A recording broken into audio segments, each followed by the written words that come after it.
वाह काव्या दीदी, कितना सुंदर घर है ये। है ना? मेरा तो सपना है कि ऐसा मेरा सेम घर हो जहाँ पे मैं रोज पेंटिंग करूं और शाम के टाइम गार्डन में मैं जाके वहाँ पे साइकिलिंग राइड दीदी। उदय, काव्या, क्या है बेटा? रात के 11 बज गए हैं। अब तुम दोनों सो जाओ वरना कल सुबह स्कूल जाने के लिए नखरे करोगे।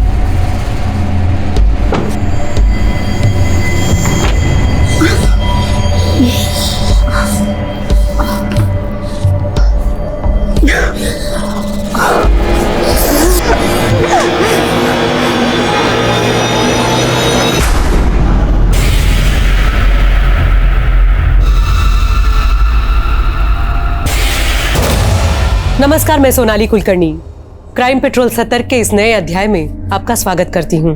तस्वीरों में भी कहानियां छिपी होती हैं, बस उन्हें देखने की नजर और नजरिया चाहिए।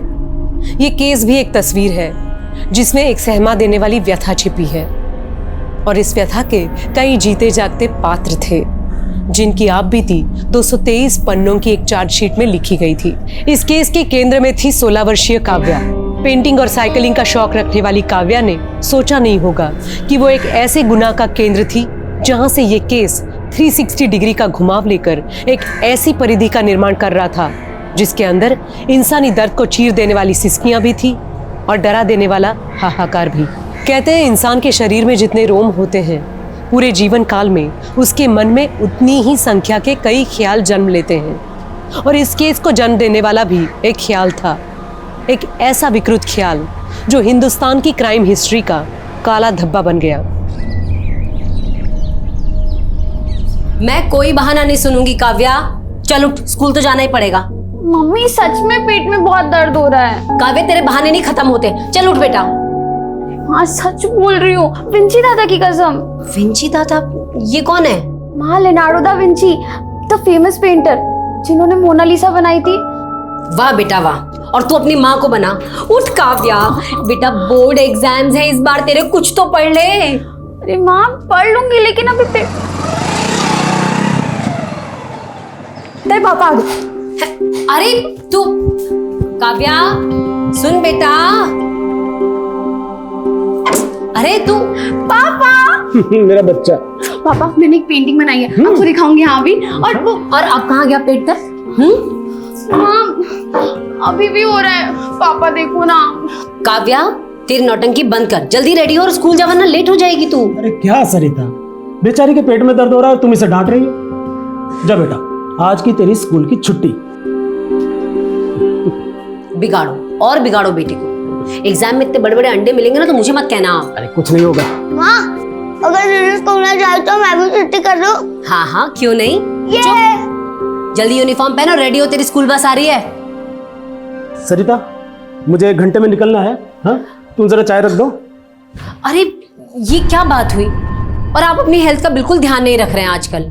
इतना नाइट शिफ्ट क्यों कर रहे हैं आप? क्या करूं, दूसरा यूनिट जो शुरू हो रहा है, मैं भी नहा कर आता हूँ। हाँ, एक मिनट, आप ग्रीन चेक शर्ट पहन के गए थे ना, फिर ये? हाँ, वो नाइट ड्यूटी लगने वाली थी ना, तो मुझे अंदाजा था, इसलिए एक एक्स्ट्रा शर्ट साथ ले गया था। नहा कर आता हूँ। हाँ, इनकी गंदी शर्ट ना बैग में ही होगी, धोने में डाल देती हूँ।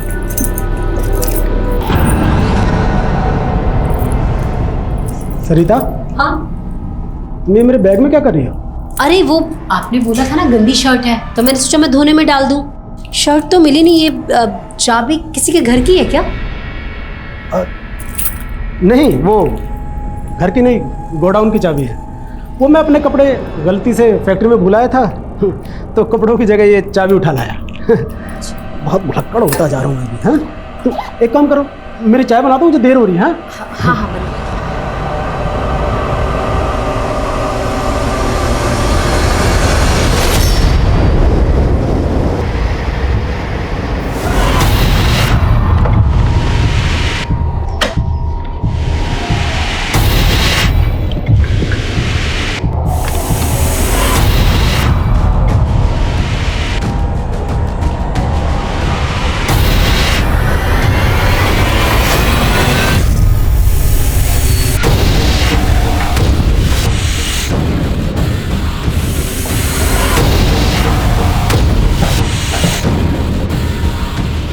मॉर्निंग। सुबह कहाँ चलने गए थे तुम? वो घर गया था। घर गए थे तुम? मैंने तुमसे कहा था ना कि अगर मुझसे रिश्ता रखना है तो अपने घर से रिश्ता तोड़ना पड़ेगा तुम्हें। सुनीता, तुम समझने की कोशिश करो, ये इतना आसान नहीं है। देखो, तुम्हें अपनी वाइफ को डिवोर्स देना पड़ेगा, नहीं तो मैं उसको जाके सब सच सच बता दूंगी। सुबह आ गए मैं।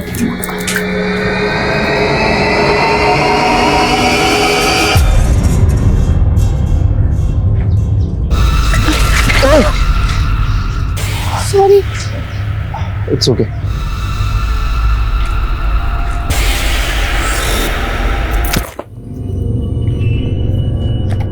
काव्या, चले बाल्टी उठा और अंदर लेके जा, मैं उदय को लेने जा रही हूँ। माँ, मैं ले आती हूँ ना उदय को, और वो रिया से भी पूछ लूंगी कि स्कूल में क्या पढ़ाया है।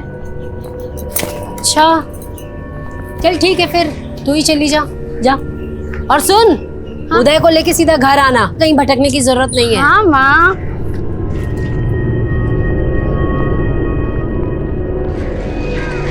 काव्या, काव्या सुनना। काव्या, मुझे ना तुझसे काम था। क्या काम है रोमी आंटी? नहीं माँ, दीदी मुझे लेने नहीं आई, इसलिए रिया दीदी मुझे घर छोड़ने आई। बहुत लापरवाह हो गई है ये काव्या, पता नहीं कहाँ चली गई। रिया बेटा, अगर तुम्हारे घर काव्या आए ना तो उसे कहना उसकी मम्मी बहुत गुस्सा कर रही थी। ठीक है आंटी, मैं बोल दूंगी उसको। ठीक है बेटा, ठीक, बाय।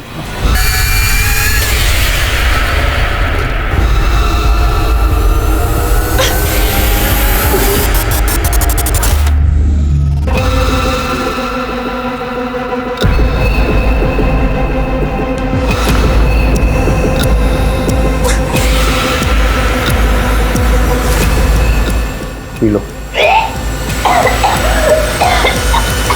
छी, क्या ये? इसमें से बहुत बदबू आ रही है। माँ, हाँ काव्या दीदी का फोन तो यहीं पे है।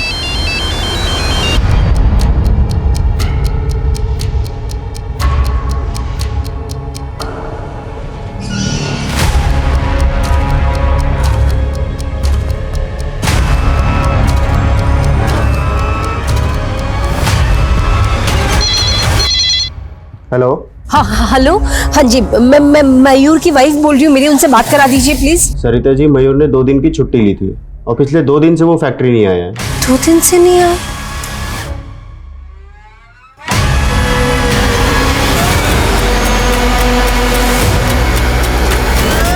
उदय, माँ, काव्या आ गई क्या घर पे? नहीं माँ, आपको मिली दीदी? नहीं, चल उधर उधर देखते, चल चल। भाई साहब, ये मेरी बेटी है काव्या, आपने देखा कैसे कहीं? मम्मा, हाँ? काव्या दीदी की साइकिल। हाँ? काव्या की साइकिल?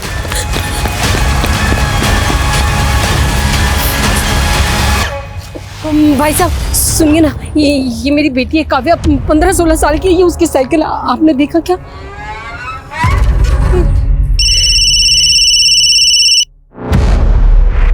हेलो मयूर, काव्या कहीं नहीं मिल रही। तुम फिक्र मत करो, मैं भी आ रहा हूँ, किसी काम में फंसा हुआ था। मयूर प्लीज झूठ मत बोलो, मुझे पता तुम 2 दिन से फैक्ट्री नहीं गए हो। क्या बोल रही हो सरिता? मुझे कोई बहस वहस नहीं करनी, बस मुझे काव्या मिल जाए, मुझे और कुछ नहीं चाहिए। काव्या जरूर मिल जाएगी, तुम परेशान मत हो, मैं आ रहा हूँ ना। तुम एक काम करो, तुम तब तक पुलिस को इन्फॉर्म करो।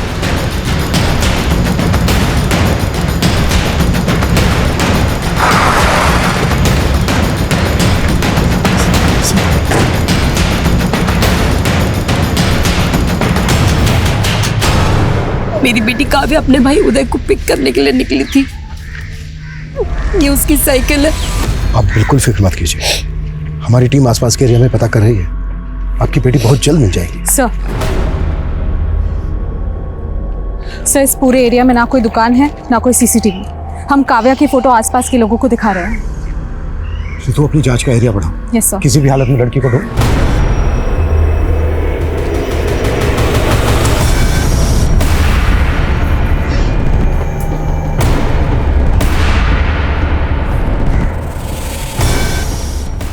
इस्माइल, मतलब काव्या को अगवा किया गया है।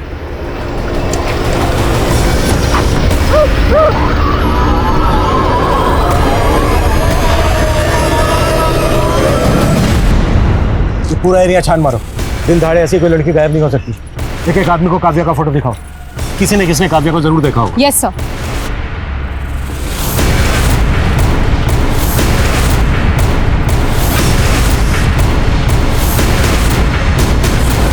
आपके बेटे की स्कूल बस यहाँ आकर रुकती है। यहाँ से आपका घर कितनी दूर है? जी आधा किलोमीटर इस तरह। आपका घर है यहाँ से आधा किलोमीटर दूर इस तरफ, और काव्या घर से यहाँ आने के लिए निकली, जबकि काव्या की साइकिल मिली हमें मकराना रोड पर, जो यहाँ से 700 मीटर दूर। सर वो हमारे घर से ना एक रास्ता मकराना रोड की तरफ भी निकलता है जो सीधा फिर यहीं आता है। काव्या ने यहाँ आने के लिए इतना लंबा रास्ता क्यों लिया होगा? क्या मकराना रोड पे काव्या का कोई जानने वाला रहता है जहाँ वो जाने वाली है?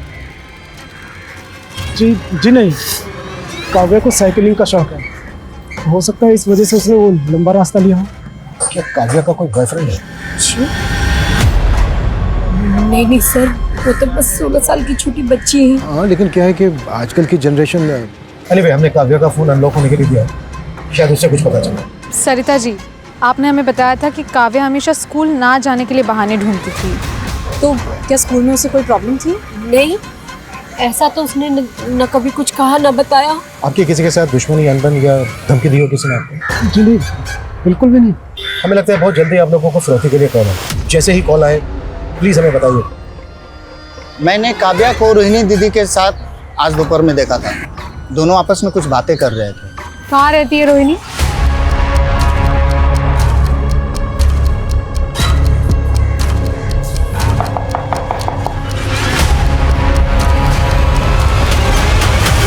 जी हाँ, मैं दोपहर को मिली थी काव्या से। काव्या सुन ना। काव्या, मुझे ना तुझसे एक काम था। क्या काम है रोनी आंटी? कल ना मेरे घर पाठ होने वाला है, तो मम्मी से कहना कि आए, ठीक है? 2 बजे तक आ जाए। ठीक है, मैं बोल दूंगी। काव्या की माँ उसे जगह जगह ढूंढ रही थी, आपने उन्हें बताया क्यों नहीं कि आप मिली थी काव्या से? मैं पूजा में मग्न थी, और एक बार पूजा में ध्यान लग जाता है तो फिर मेरा कहीं ध्यान नहीं लगता। अब मैं जाऊं? मेरी पूजा अधूरी है। जी।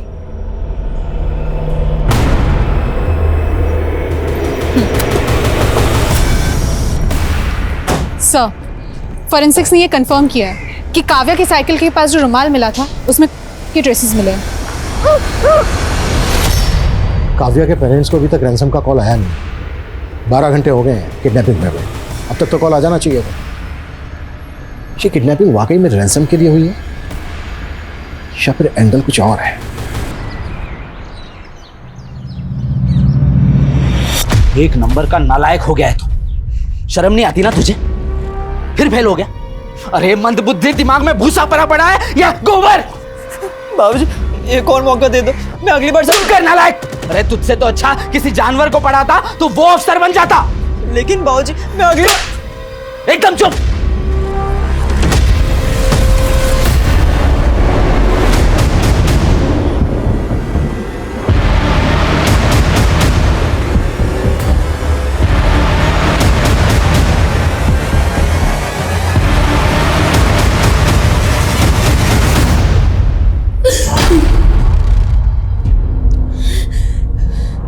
काव्या नहीं है। सुनो, ये काव्या नहीं है, ठीक है? ये काव्या नहीं है। किसी को भी ऐसे लटा के मत बोलो कि ये हमारी बच्ची, तो हम नहीं मानेगी। ये काव्या नहीं, ये काव्या नहीं। संभालिए अपनी। ये अरे ये काव्या ही नहीं है इसमें।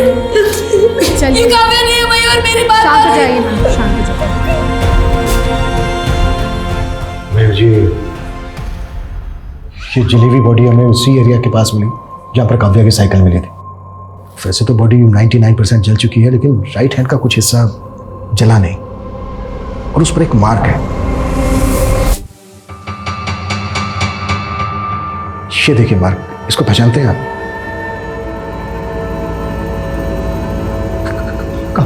काव्या के कलाई पे निशान। तो क्या ये काव्या की? काव्या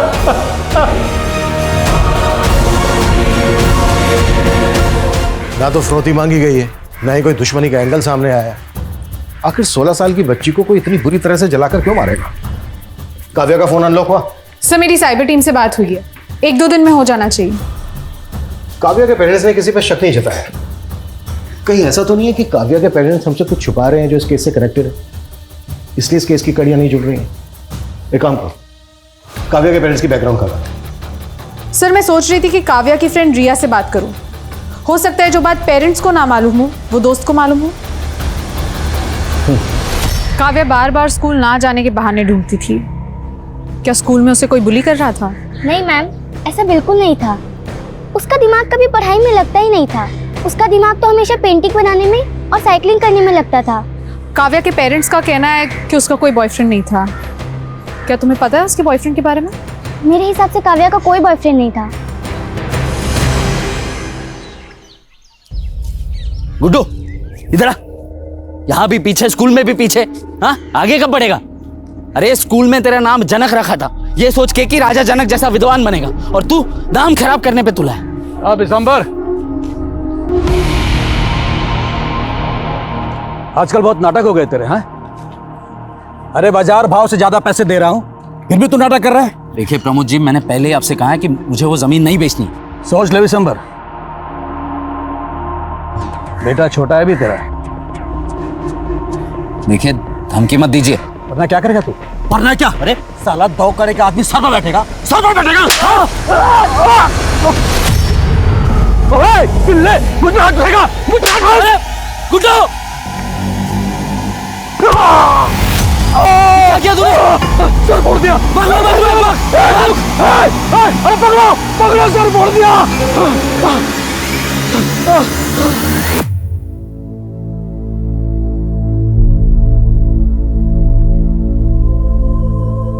माँ, दीदी ने आधे घंटे से खड़ा कर रखा है, कहती है तेरा स्केच बनाऊंगी, और देखो क्या बना दिया। माँ माँ, अब दीदी वापस कभी भी नहीं आएगी। बोलो ना माँ, चुप क्यों हो?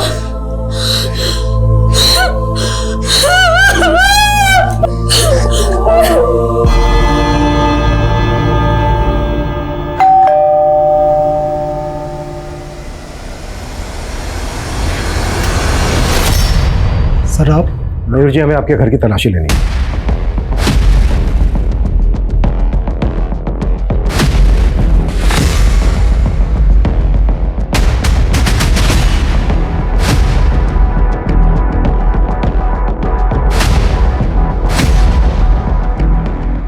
ये पेंटिंग काव्या ने खुद बनाई थी?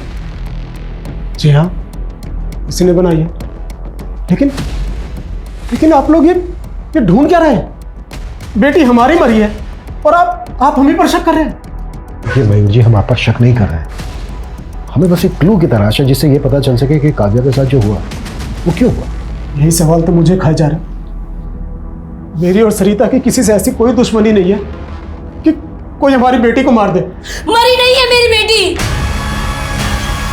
मेरी बेटी मरी नहीं है। मेरी काव्या जिंदा है, वो जिंदा है।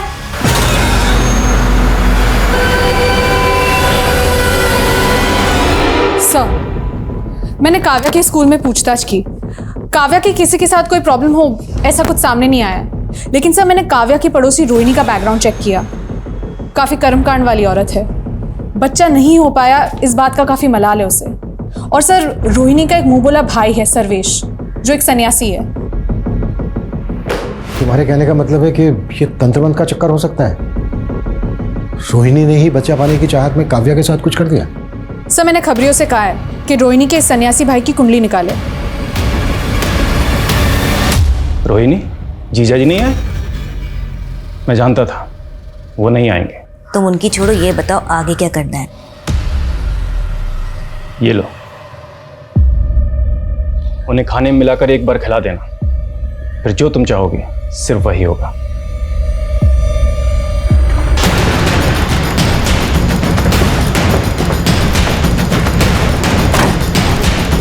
पीछे हटो, पीछे हो जाओ, चलो पीछे हो जाओ, पीछे हो जाओ, चलो हटो।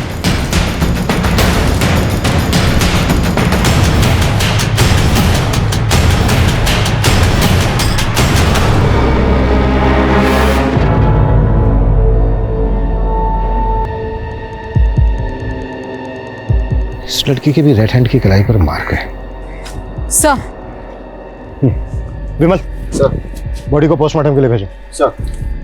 सर, उस जली हुई लाश की फोरेंसिक रिपोर्ट आना बाकी है, लेकिन डॉक्टर ने मुझे अभी अभी कंफर्म किया कि वो लाश किसी 25 से 26 साल की ग्रोन अप लड़की की थी। 25 से 26 साल की लड़की की थी, लेकिन काव्या तो सिर्फ 16 साल की थी।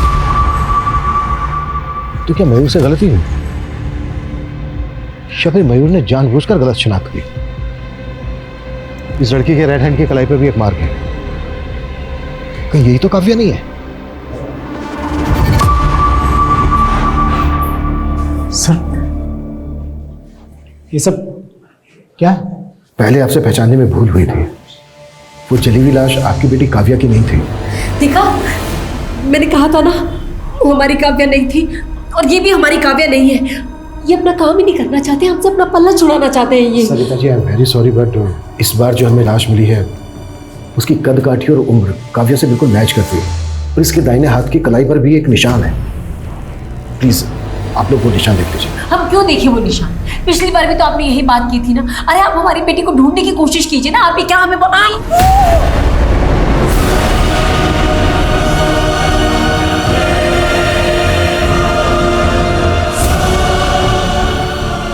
ये मेरी बेटी नहीं है। नहीं, आप परेशान कर रहे हैं, हमें जानबूझ के परेशान कर रहे हैं। मेरी बेटी नहीं है। चलो चलो सरिता, ये हमारी बेटी नहीं है, चलो।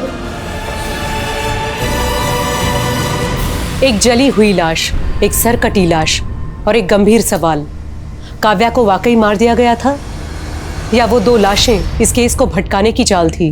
काव्या अभी उसकी माँ और भाई की उम्मीदों में जिंदा थी, लेकिन काव्या के पिता ने जिस तरह से उन लाशों की शिनाख्त की, उसने पुलिस की उलझनें और बढ़ा दी, और डीएनए करवाना बेहद जरूरी हो गया।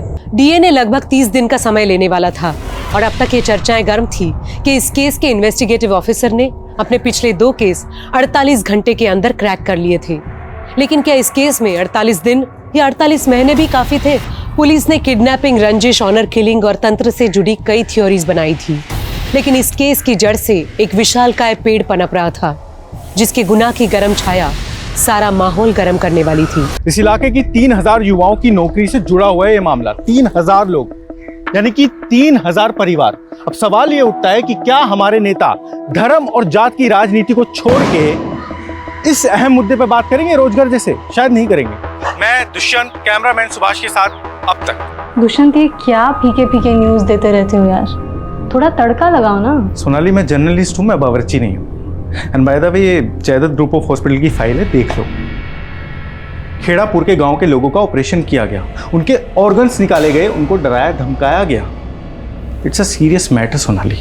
दुष्यंत, न्यूज सीरियस नहीं, सेंसेशनल होना चाहिए। और वैसे भी क्या फर्क पड़ता है यार, छोटे से गांव में क्या हुआ? फर्क पड़ता है। हम लोग इस प्रोफेशन में इसलिए आए थे ना, ताकि मेन स्ट्रीम मीडिया में वो मुद्दे हम दिखाएंगे जो अब तक नहीं दिखाए जा रहे थे। Sorry Dushyant, as a wife मैं तुम्हें सपोर्ट करती हूँ, लेकिन एडिटर के नाते मैं ये स्टोरी अलाउ नहीं कर सकती। वैसे ही बहुत मानहानि के दावे हैं हमारे खिलाफ। I can't take the risk, please understand. हम लोगों की सोच बहुत अलग है एक्चुअली। तुम ना सिर्फ शोर मचाना चाहती हो, लेकिन मैं सच दिखाना चाहता हूँ। सोनाली, हम हस्बैंड वाइफ है ठीक है, लेकिन मुझे लगता है मैं तुम्हारे साथ अब काम नहीं कर पाऊंगा। I think I should leave this channel now. Enough. Dushyant, नहीं यार, बस सोनाली हो गया अभी। इतना सीरियस क्यों हो रहे हो यार? Just relax. देखो, अभी कुछ देर में मैं लाइव जा रही हूँ, हम आराम से बैठ के बात करेंगे ना इस बारे में लेटर। चुरा, आई सी यू सून।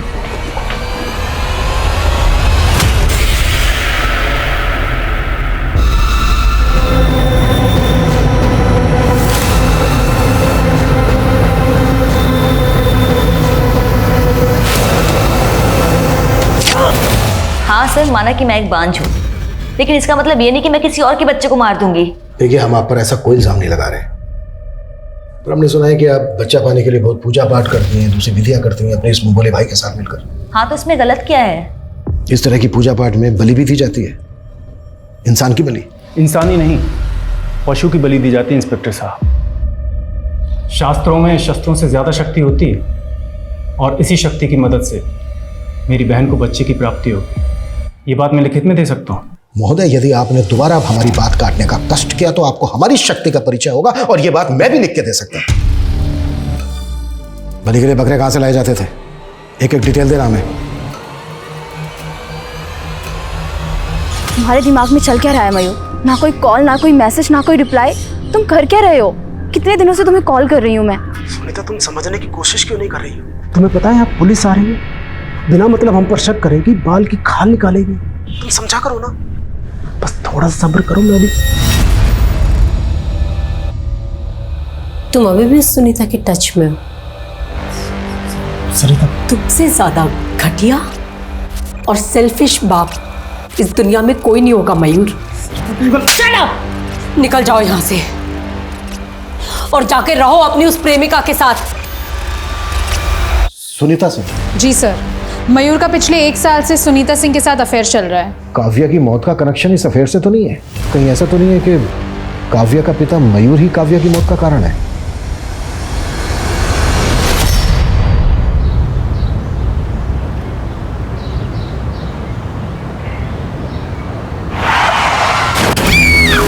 व्हाट?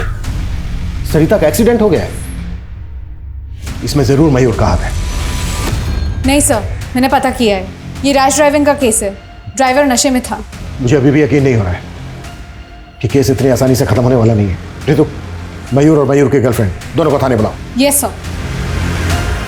तो माहेश्वरी जी, आपको लौकी की सब्जी ज्यादा पसंद है या आलू की? सोनाली, मैं एक गरीब परिवार से आती हूँ। भूख देखी है मैंने, इसीलिए खाने में मेरे कोई नखरे नहीं है। जो मिल जाए खुशी से खा लेती हूँ। आपकी इसी सादगी की वजह से तो आप जानी जाती है।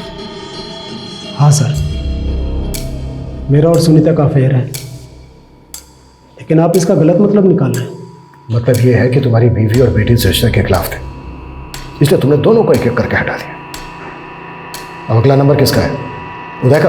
आप मुझ पर जो चाहे इल्ज़ाम लगा सकती हैं। वैसे भी एक शादीशुदा आदमी के साथ अफेयर रखने वाली औरत को ना सोसाइटी में कोई इज्जत मिलती है, ना ही उसके अपने परिवार में। हमें आपके अफेयर से कोई लेना देना नहीं। देखिए, आप यकीन करिए, मुझे भी सरिता और काव्या की मौत का उतना ही अफसोस है, लेकिन मैं किसी बात के लिए गिल्टी नहीं हूँ, क्योंकि मैंने कुछ गलत नहीं किया है। आप कुछ भी बोल रहे हैं सर, और एक बात साफ कर दो, मैंने और सुनीता ने तय किया है कि हम शादी करेंगे, और सुनीता उदय को सगी माँ की तरह प्यार देगी। हम उसे कोई तकलीफ नहीं होने देंगे। हमारी नजर रहेगी तुम पर। काव्या की मौत का हिसाब आना भी बाकी है।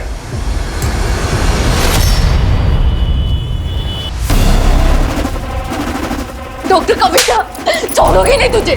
बता मेरा बच्चा कहाँ है? कौन हो तुम? क्या बात कर रही हो? नाटक बंद कर। तूने मेरी डिलीवरी की थी ना, और उसके बाद तूने बोला कि मेरा बच्चा मरा हुआ पैदा हुआ है। तूने मेरे बच्चे की शक्ल भी नहीं देख ली थी। मेरा बच्चा कहाँ? मैं छोड़ूंगी नहीं तुझे। बचा मेरा बच्चा। सर, डीएनए रिपोर्ट आ चुकी है, वो सरकटी लाश काव्या की है। पता था मुझे, लेकिन मयूर और उसकी गर्लफ्रेंड सुनीता के खिलाफ हमारे पास एक भी सबूत नहीं है जिससे हम ये साबित कर सकें कि काव्या के मर्डर में उनका हाथ है। कहाँ चूक हो रही है हमसे? हमें ये केस रीइन्वेस्टिगेट करना होगा सर। हमें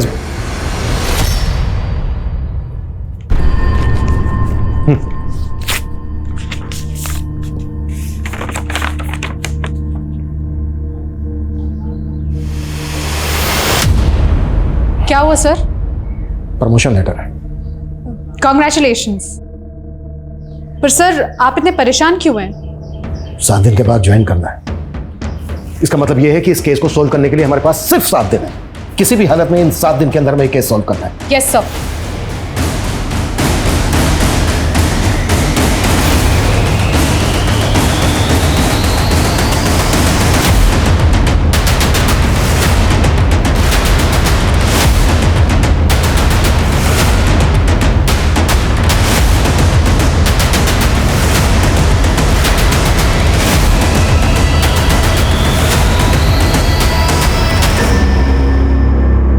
सोनाली, जो वीडियो वायरल हुए देखा है तुमने? सबसे पहले इस औरत का बच्चा ऐसे छीन लिया और बाद में कह दिया कि बच्चा ही मरा हुआ पैदा हुआ है। आई एम श्योर ये जायदाद ग्रुप ऑफ हॉस्पिटल्स का इस स्कैम से कुछ ना कुछ कनेक्शन जरूर है। क्या दुष्यंत, जब देखो तुम काम की बात करते रहते हो। Let's talk about us. कितने दिन हो गए ना हमने अच्छे से टाइम स्पेंड नहीं किया।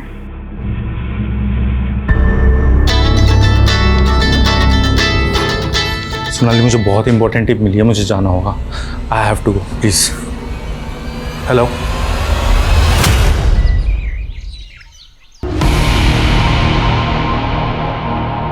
चल आजा, चल। भाग्यवान, अरे जल्दी आ जरा। ये गुड्डू है, आज से घर के सारे कामकाज यही करेगा, करेगा ना? हाँ, बस ऐसी नजरें और सोच नीचे रखना। ये पिंजरा ही आज से तेरा मुकद्दर है।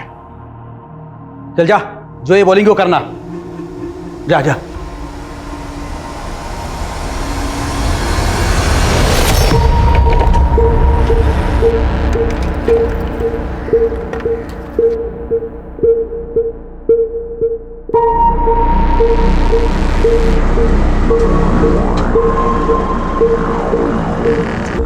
कहाँ हो तुम? अभी आधा घंटा और लगेगा। तो फिर मुझे इतना जल्दी क्यों बुलाया? और तुमने उस लड़की की वो इन्फॉर्मेशन निकाली जिस लड़की का वीडियो वायरल हुआ था सनातन हॉस्पिटल का?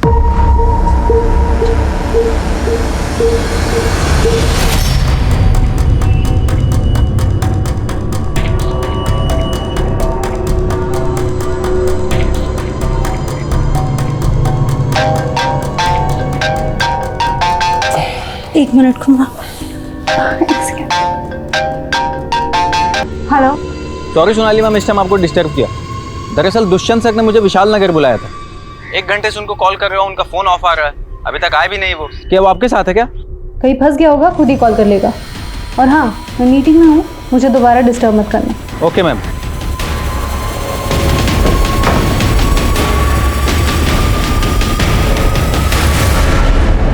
अबे ये सोच कर दबा कि तू मेरे पैर नहीं गला दबा रहा है, जोर अपने आप आ जाएगा। अबे सोला हट।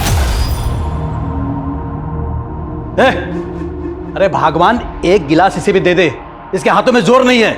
मरियल साला, देख क्या रहे, क्या देख रहा है? चल चल दबा।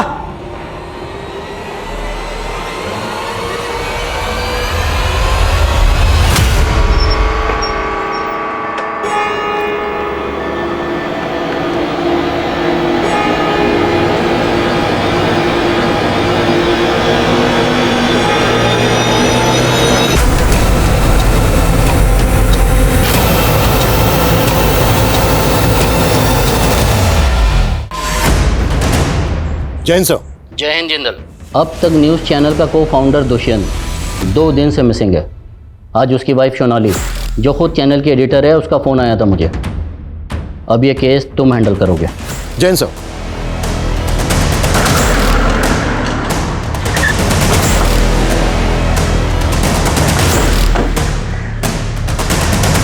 मैं समझ सकती हूँ कि दुष्यंत के गायब होने के पीछे सबको कोई ना कोई कॉन्स्पिरेसी नजर आ रही होगी। कई नेताओं, बिजनेसमैन, अधिकारियों को नाराज किया था उसने अपनी रिपोर्टिंग से, लेकिन ऑफिसर ऐसा कुछ है नहीं। आपके कहने का मतलब यह है कि दुष्यंत अपनी मर्जी से कहीं चले गए? Yes officer. एक्चुअली वो कई दिनों से मुझसे ही नाराज था। इस नाराजगी की वजह? हम दोनों ने मिलके ये चैनल खोला था और eventually I became the face of the channel. इसीलिए दुष्यंत को कहीं ना कहीं ऐसा लगने लगा कि वो पीछे रह गया। सब उसके मन का वहम है। अगली बार मिलूंगी तो समझा लूंगी उसे। आप प्लीज उसे जल्द से जल्द ढूंढ निकालिए। श्योर। सर दुष्यंत को आखिरी 3 कॉल उस्मान शेख नाम के आदमी के आए थे। सर ये है उस्मान शेख, हिस्ट्री शीटर है। सर इलीगल आर्म डीलिंग्स के चार्जेस लगे थे इसके ऊपर। लेकिन दुष्यंत की बीवी सोनाली का कहना है कि दुष्यंत उनकी प्रोफेशनल अनबन की वजह से अपनी मर्जी से कहीं चला गया है। अगर उस्मान की इसमें इन्वॉल्वमेंट है तो दुष्यंत खतरे में है। Right sir. सर दुष्यंत का फोन जैतपुर रोड के पास स्विच ऑफ हुआ था। अभिषेक, उस एरिया की सारी सीसीटीवी फुटेज स्कैन करो, शायद दुष्यंत की कहीं बाइक स्पॉट हुई हो। सर।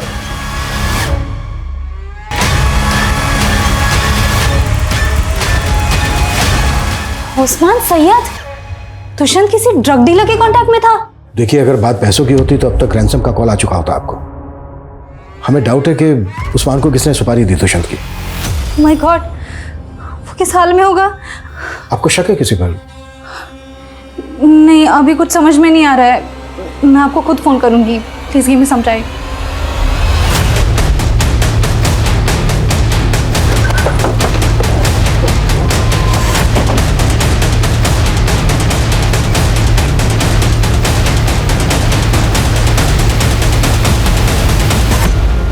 हम दुष्यंत को खोज रहे थे, लेकिन हमें इस लड़की की लाश मिली। पता करो कौन है ये लड़की। अदिति नाम है इसका। सर इसने सतनाम हॉस्पिटल वहाँ के एक डॉक्टर कविता उनके ऊपर इल्ज़ाम लगाया था कि उन्होंने इसकी डिलीवरी करवाई थी और बाद में इसके बच्चे को गायब कर दिया था और इसे मरा हुआ बच्चा सौंप दिया था। बहुत दूर की सोच रहा हूँ, लेकिन मुमकिन है कि दुष्यंत ने अदिति से कांटेक्ट किया हो। दुष्यंत कोई बहुत बड़ा खुलासा करने वाला हो, लेकिन उससे पहले ही उस्मान को दुष्यंत और अदिति की सुपारी दे दी। पता करो दुष्यंत और अदिति के बीच कोई कांटेक्ट था क्या? सर नहीं ऑफिसर, मैं इस अदिति से कभी मिली तो नहीं। हाँ, लेकिन दुष्यंत ने मुझसे बात की थी इसके वीडियो के बारे में, बट फिर उसने उस स्टोरी को फॉलो किया या नहीं ये मैं नहीं जानती। मैडम, दुष्यंत सर ने मुझसे कहा था कि वो इस स्टोरी। सर अदिति मारी जा चुकी है, कहीं दुष्यंत की जान को तो खतरा। देखिए, अगर दुष्यंत और अदिति एक दूसरे से कांटेक्ट में थे तो यस, दुष्यंत के लिए खतरा है। हम सतनाम हॉस्पिटल वालों से क्वेश्चनिंग कर रहे हैं। सर मैं किसी अदिति को नहीं जानती। जब मैंने किसी अदिति नाम के पेशेंट की डिलीवरी की ही नहीं तो बच्चा गायब करने का तो सवाल ही नहीं उठता। आप अगर चाहें तो रिकॉर्ड्स चेक कर सकते हैं। सर सतनाम हॉस्पिटल वाले तो इस बात को सिरे से खारिज कर रहे हैं कि अदिति उनके वहाँ कभी डिलीवरी के लिए आई थी। सर अदिति और दुष्यंत इन दोनों का भी आपस में कोई लिंक नहीं मिल रहा है। हो सकता है कि दोनों केसेस अलग अलग हों। दुष्यंत गायब है।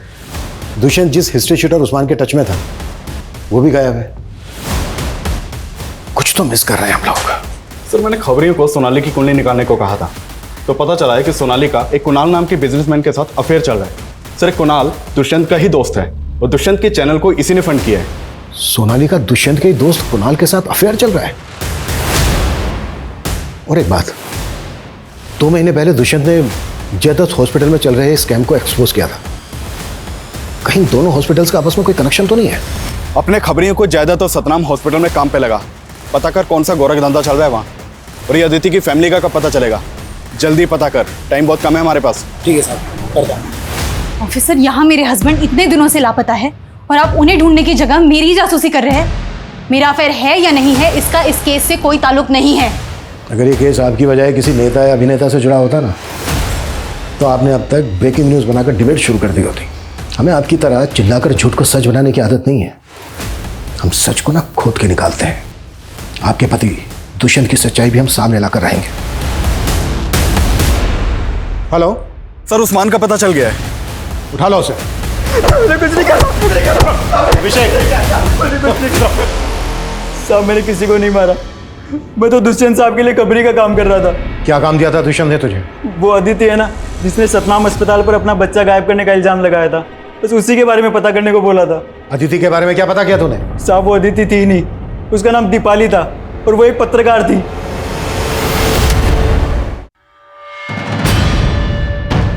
सर उस्मान सही बोल रहा था। दीपाली और अदिति जिस अखबार के लिए काम करती थी उससे मेरी बात हुई। एक जर्नलिस्ट इतने रेपुटेड हॉस्पिटल पे आखिर ब्लेम क्यों कर रही थी?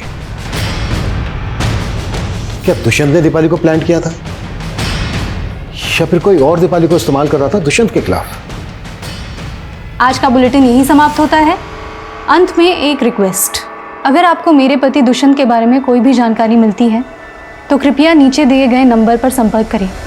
Thank you. तो महेश्वरी सतनाम और जयदत्त इन दोनों हॉस्पिटल में साइलेंट पार्टनर है। Yes sir. और वो अब तक चैनल के एडिटर सोनाली, उसके भी काफ़ी करीबी ताल्लुकात हैं महेश्वरी के साथ। मैडम के ऊपर करप्शन के कई चार्जेस हैं और मैडम की इमेज को क्लीन करने के लिए पूरे जोर शोर से लगी है सोनाली। महेश्वरी जी, इस बार आपका इंटरव्यू आपके गांव में करेंगे। अपने पापा को भी साथ रखिएगा। हाँ, जनता के दिलों को छू जाते हैं ऐसे मोमेंट्स। जनता की नब्ज हम नेता तो मैंकर से ज्यादा समझते हैं, वो सब हम पे छोड़ दो। खैर ये बताओ, तुम्हारे पति दुष्यंत की कोई खबर मिली? लेकिन सर आप ही ने तो ये केस मुझे हैंडओवर किया था। देखिए सर, मैं इस केस को सॉल्व करने के काफी करीब हूँ। जिंदल, नो मोर आर्ग्यूमेंट्स। दुष्यंत का केस पांडे के हवाले करो और कल आकर मुझे हेडक्वार्टर में मिलो। जय हिंद सर।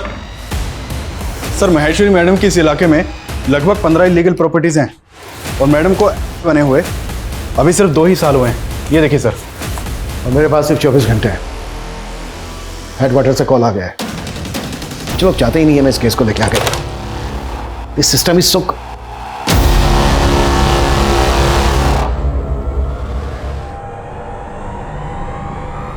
ये कॉटेज मैंने कहीं तो देखा है। ये पेंटिंग काव्या ने खुद बनाई थी? जी हाँ, इसी ने बनाई है। सर ये तो ज्योति नगर में मकराना रोड पर है। Yes, Kavya murder case. नहीं सर, आपके जाने के बाद काव्या के केस में कोई प्रोग्रेस नहीं हुई है। और सर, काव्या के बाद पिछले 4 सालों में और भी कई यंग लड़कियों की मिसिंग केस रिपोर्ट हुई है। थैंक्स रितु। डीआईजी सर ने मुझसे एक केस तो ले लिया, लेकिन इत्तेफाक से मुझे 4 साल पुराना केस याद आ गया। और मुझे लगता है इन दोनों केसेस का आपस में कनेक्शन है, और ये कनेक्शन साबित करने के लिए हमारे पास सिर्फ आज का दिन है। आज के आज हमें ये केस क्रैक करना है।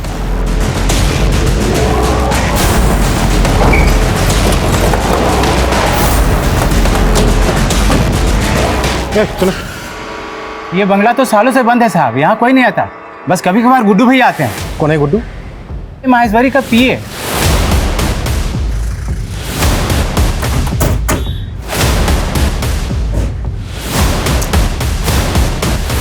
ट्रांसफर से जी नहीं भरा क्या, जो डिसमिस होने का मन बना लिया?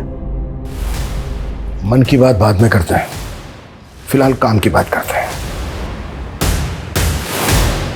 क्यों जनक उर्फ गुड्डू, यही नाम है ना तेरा?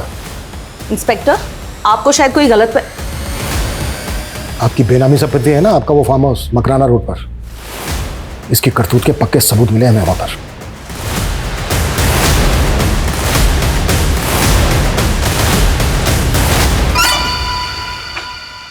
सर बहुत गंदी बदबू आ रही है इसमें, ये देखिए सर,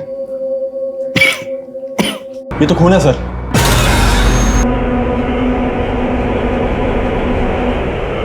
कुछ याद आया गुड्डू भैया? नहीं आया? कोई नहीं, हम याद दिलाते। ये सब का जड़ मेरा बाप है। वो चाहता था कि मैं पढ़ लिख के एक बड़ा आदमी बनूं, लेकिन क्या करता सर, मेरे इस भेजे में कुछ घुसता ही नहीं कभी। परेशान हो गया था उसकी मार खाते खाते। एक दिन प्रमोद मेरे बाप को मार रहा था, मैंने अपने बाप को बचाने के लिए प्रमोद का सर फोड़ दिया, और बदले में मुझे क्या मिला? अपने बाप की मार। एक दिन ना दिमाग खसक गया मेरा, और मैंने अपने बाप को ही मार दिया। प्रमोद बड़ी तेज बुद्धि थी उसकी सर, मुझे अपने साथ अपने घर ले गया, सोचा जिंदगी भर ना नौकर बना के रखेगा। मैं भी चला गया, सियाना आदमी। जैसे ही मुझे मौका मिला ना, गला घोट कर मार दिया साले को। ये सब महेश्वरी के कहने पे किया ना तूने? नहीं, महेश्वरी मैडम को तो पता ही नहीं है कि उनके पति को किसने मारा, कभी मुझ पर शक भी नहीं हुआ। और महेश्वरी मैडम और बड़ी सयानी औरत निकली होगी, दिमाग लगाकर बन गई, लेकिन मुझे बड़ा मानती है वो, इसलिए उसकी सेवा करता हूँ और मेवा खाता हूँ। काव्या को किसने मारा? काव्या अक्सर आती थी फार्म हाउस पे, देखते ही पसंद आ गई मुझे। अच्छी कलाकार थी, साइकिल भी बढ़िया चलाती थी, अच्छी लगी तो उठा लिया उसको। पहले रेप किया। वो पत्रकार दुष्यंत, उसको भी मैंने ही मारा था, मैडम की जासूसी कर रहा था। अचानक फार्म हाउस पहुंच गया, कुछ तो ढूंढ रहा था वो। मुझे लगा कहीं मेरा राज खोल दे वो, तो मैं तो फंस जाऊंगा, इसलिए मार दिया उसको और रास्ते से हटा दिया। और अदिति? अदिति को भी तू नहीं मारा? अदिति नहीं, दीपाली। हाँ दीपाली, दीपाली को तू नहीं मारा?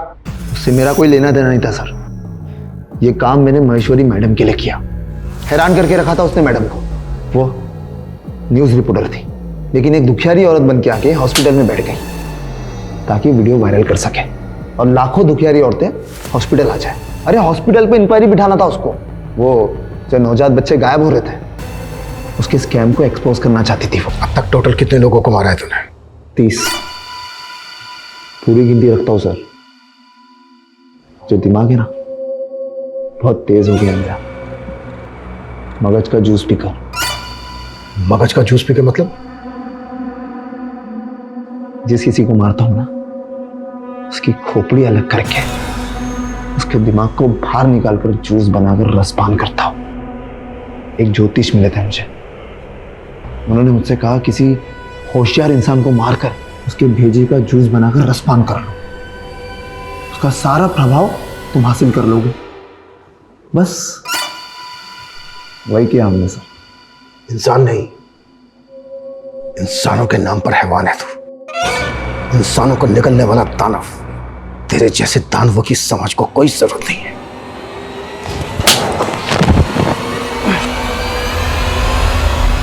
हमने आदि मानव से मानव बनने और मानवों द्वारा निर्मित की गई कई सभ्यताओं के विकास और पतन की गाथाएं सुनी होंगी, लेकिन ये गाथा मानवीय अस्तित्व को विचलित करने वाली व्यथा है।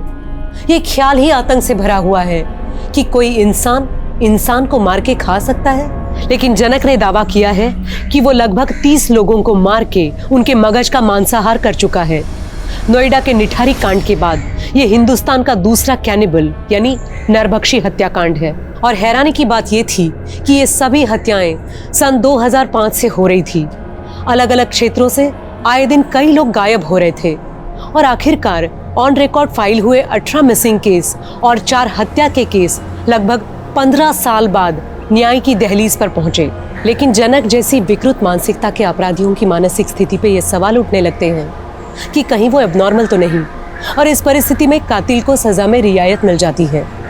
लेकिन मेडिकल रिपोर्ट ने जल्द ही ये साफ कर दिया कि जनक एबनॉर्मल नहीं था, लेकिन बचपन से पनप रहे मानसिक अवसाद ने उसको इतना खूंखार अपराधी बना दिया। अब मैं सोनाली कुलकर्णी आपसे विदा लेती हूँ। फिर होगी मुलाकात एक नए और चौंका देने वाले केस के साथ। देखते रहिए क्राइम पेट्रोल सतर्क। जय हिंद।